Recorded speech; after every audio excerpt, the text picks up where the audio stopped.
everyone, good morning. Welcome back to your YouTube channel. This is by Sanjeet sir. I am a biology mentor for class 11th and 12th. Class 12th में new chapter start है microbes in human welfare. आज का जो topic है वो है microbes in Suez treatment. ठीक है, स्वेज ट्रीटमेंट में माइक्रोब्स के स्वेज ट्रीटमेंट में कैसे स्वेज ट्रीटमेंट होता है. ठीक है, फर्स्ट क्या है, देखो जो भी गंदगी है स्वेज है, ठीक है, जितने भी स्वेज है वेस्ट, जितने भी वेस्ट वाटर है या स्वेज है, ये सब जो है ये क्या है, जो ह्यूमन के थ्रू निकला हुआ सब एक्सक्रीटरी प्रोडक्ट है. ठीक है, वो सारे कंपोनेंट जो है वो क्या हो जाता है, एक लार्ज अमाउंट में ऑर्गेनिक मैटर्स बच जाता है. ठीक है, जितने भी वेस्ट मटेरियल है बाद में क्या बन जाता है, एक ऑर्गेनिक मैटर बन जाता है.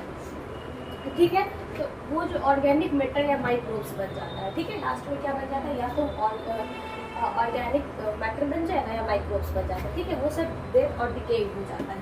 नेक्स्ट जो है फिर उसके बाद क्या होता है, जितने भी डिस्पोजल्स हैं, ठीक है, उसको हम नेचुरल वेस्ट बॉडीज में डाल देते हैं, नेचुरल चीज़ में डाल देते हैं, या तो वो रिवर हो गया या फिर स्टेम हो गया, स्ट्रीम हो गया. ठीक है, ये सबको एक ट्रीटमेंट करने के लिए स्वेज आता है, एक ट्रीटमेंट प्लांट होता है. ठीक है, ट्रीटमेंट प्लांट क्या करता है, वो लेस अमाउंट में पोल्यूट करता है.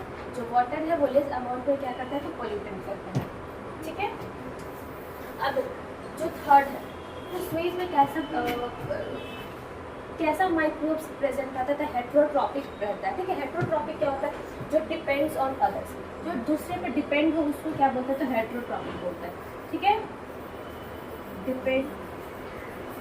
ठीक है, जो दूसरे पे डिपेंड रहता है उसको क्या कहते हैं, तो हेट्रोट्रॉपिक बोलते हैं. ठीक है, ये कहाँ, ये नेचर में प्रेजेंट होता है, जिसे हम लोग स्वेज बोलते हैं. ठीक है, स्वेज जो ये ट्रीटमेंट करता है. ठीक है, वेस्ट वाटर को ये क्या करता है, ट्रीटमेंट करता है. ठीक है, दो टाइप्स के ट्रीटमेंट है.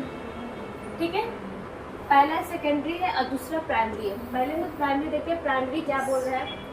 ठीक है, टू टाइप्स की ये होता है. ठीक है, फर्स्ट ऑफ ऑल पहला क्या है, तो फर्स्ट जो है वो है प्राइमरी. ठीक है, प्राइमरी ट्रीटमेंट है.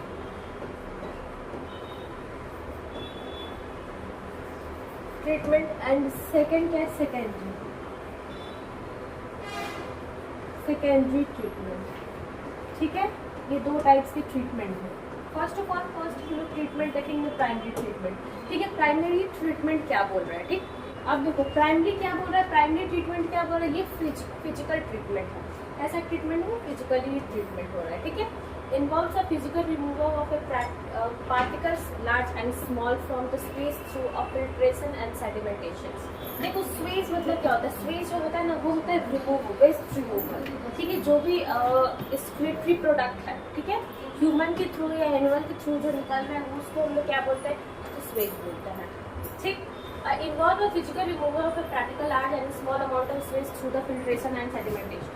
देखो जितना भी कम या ज़्यादा अमाउंट में जो भी गंदगी निकल रहा है, ठीक है, तो उसको क्या बोलता है, या तो फिल्ट्रेशन होता है, फिल्टर के थ्रू होता है, या सेडिमेंटेशन होता है. ठीक है, इसको फिजिकली रिमूव किया जाता है. ओके, अब देखो floating device in remove by sequentially filtration. उसके बाद देखो ये जो होता है ये क्या करता है, अगर वो फिल्टर नहीं होता है तो ये क्या होता है, फ्लॉट करने लगता है. ठीक है, फ्लॉट करने लगता है. ठीक है, इसको क्या करना पड़ता है, इसको फिल्टर करना पड़ता है. ग्रिट क्या होता है, soil and small bubbles remove by sedimentation. तो उसके बाद ग्रिट होता है. ठीक है, जो सॉइल में होता है, छोटे छोटे स्मॉल बबल्स होते हैं जिसके थ्रू इसको क्या किया जाता है, तो फिल्टर किया जाता है. Solid that separate from the primary sludges that are supernatant from the effect. देखो ये क्या बन जाता है, एक सॉलिड स्ट्रक्चर बन जाता है, फिर उसको इजीली वे से क्या किया जाता है, रिमूव किया जाता है.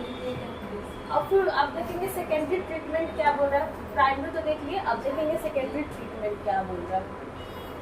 ठीक है, primary influences passed into a large erection tank.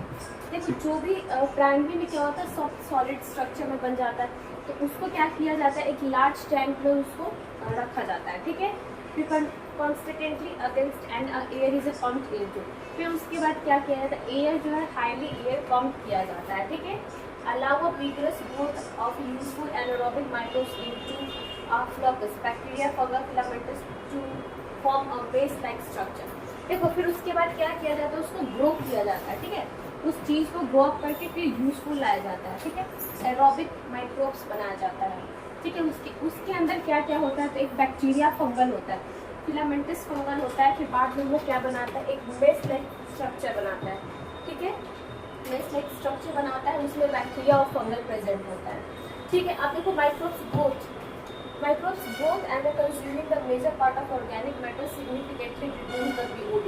उसके बाद देखो फिर माइक्रोब्स वहाँ पे ग्रो हो जाता है, फिर कंज्यूम हो जाता है, ठीक है। वो ऑर्गेनिक मैटर में बन जाता है, फिर उसको रिड्यूस किया जाता है बीओडी के थ्रू। बीओडी क्या होता है, तो बीओडी होता है बायोकेमिकल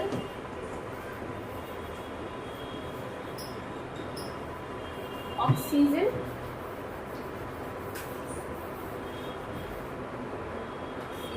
दिमाग, ठीक है। तो ये फुल फॉर्म होता है बीओडी का। देखो उसके बाद क्या होता है, influent pass into a settle tank where a bacterial flock sediments called activated floods and then influent for a secondary treatment plant can be release into natural waste bodies.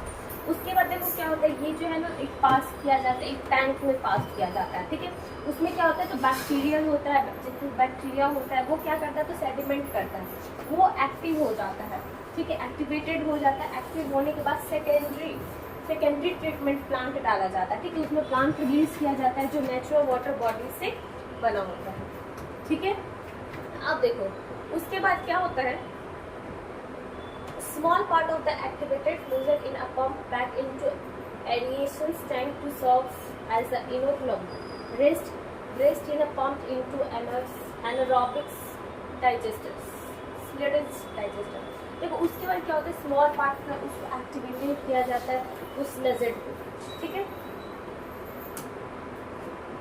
उसको क्या किया जाता है, इस लेजर्ड को एक्टिवेटेड किया जाता है, फिर उसको पंप करके फिर से पीछे एनारोबिक टैंक में उसको फील किया जाता है, ठीक है। फिर उसको थोड़ी देर रेस्ट दिया जाता है, फिर उसके बाद उसमें क्या होता है, कुछ एनारोबिक बैक्टीरिया डाला जाता है जो डाइजेस्ट करने, जैसे बैक्टीरिया और फंगी हो गया, ठीक है। वो क्या बनाता है, तो वो प्रोड्यूस करता है, वहाँ पे एक मिक्सचर प्रोड्यूस करता है जो बायोगैस होता है, ठीक है।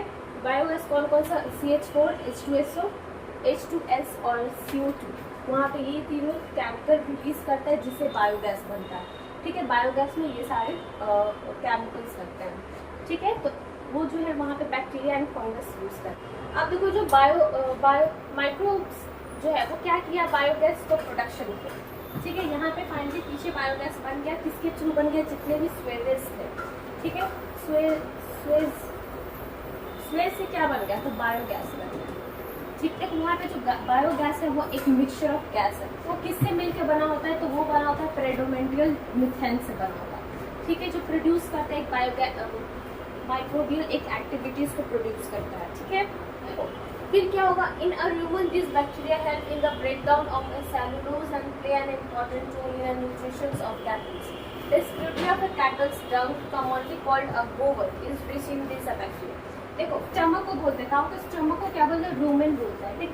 रूमेन में क्या होता है, वहाँ पे जो बैक्टीरिया है वो क्या करता है, वो हेल्प करता है ब्रेकडाउन होने में, किसको ब्रेकडाउन होने में हेल्प करता है, तो वो सेलुलोज को ब्रेकडाउन होने में हेल्प करता है, ठीक है। ये बहुत ज़्यादा इम्पॉर्टेंट रोल करता है, इम्पॉर्टेंट रोल है इसका किसमें, तो न्यूट्रिशन ऑफ कैटल्स को न्यूट्रिशन प्रोवाइड करने में कैटल्स को न्यूट्रिएंट प्रोवाइड करने में बैक्टीरिया हेल्प करता है, ठीक है। यहाँ पे रूमन जो है वो क्या करता है, वो ब्रेक डाउन करता है सेलुलोज को कैटल्स की बॉडी में।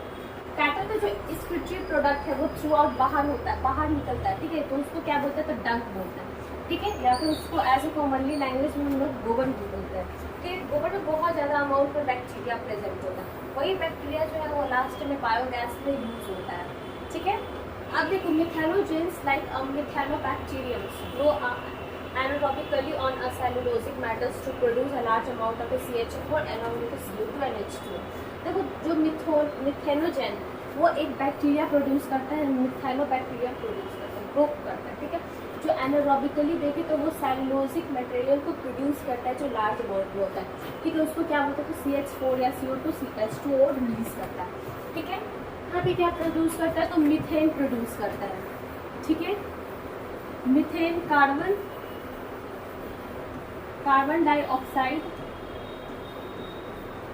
कार्बन डाइऑक्साइड और यहाँ पे हाइड्रोजन को क्या करता है, तो रिलीज करता है। ठीक है, तो ये सारे केमिकल्स जो है वो रिलीज करता है।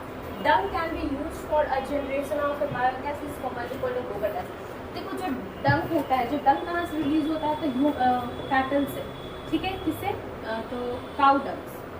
काउ का स्ट्रिक्ट प्रोडक्ट है जिसे हम लोग गोबर भी बोलते हैं। ये जो है वो क्या करता है, एक बायोगैस जनरेट करता है जिसे हम लोग गोबर गैस बोलते हैं। ठीक है, अब this bacteria are commonly used to found in anaerobic stages during a sewage treatment. The bacteria are commonly found in anaerobic stages during a sewage treatment rumen of the cattle. देखो जो rumen of the cattle होता है, तो इसके treatment से क्या होता है, जितने भी स्वेवेज होते हैं या कीचड़ हो गया या फिर वेस्ट मटेरियल हो गया, ठीक है, तो उसको क्या किया जाता है, तो ट्रीटमेंट किया जाता है इसके थ्रू से। कॉमन काउ डक से, ठीक है, काउ डक से इसको रिमूव किया जाता है। ठीक है, अब नेक्स्ट जो है वो बायोगैस प्लांट। बायोगैस प्लांट कैसे होता है, consist of A concrete tank 10 to 15 feet deep in a which bio waste are collected and a series of a dung on its feet। एक टैंक बनाया जाता है, ठीक है, कितना फीट, 10 से 15 फीट का गहरा टैंक बनाया जाता है। उसमें क्या किया जाता है, बायो वेस्ट, जितने भी वेस्ट मटेरियल है उसको क्या किया जाता है, कलेक्ट किया जाता है और उस डंक में फिट किया जाता है। ठीक है, and a floating cover is placed over the salary which arise when the gas is produced due to a microbial activity। तो इसको एक फ्लोटिंग कवर से उस प्लेस को एक कवर कर दिया जाता है, क्योंकि इसलिए कवर किया जाता है कि वो जो है वो फ्लॉट होके बाहर ना निकले। ठीक है, it has a outleted to transfer biogas. फिर उसमें बायोगैस जो है वो ट्रांसफर किया जाता है।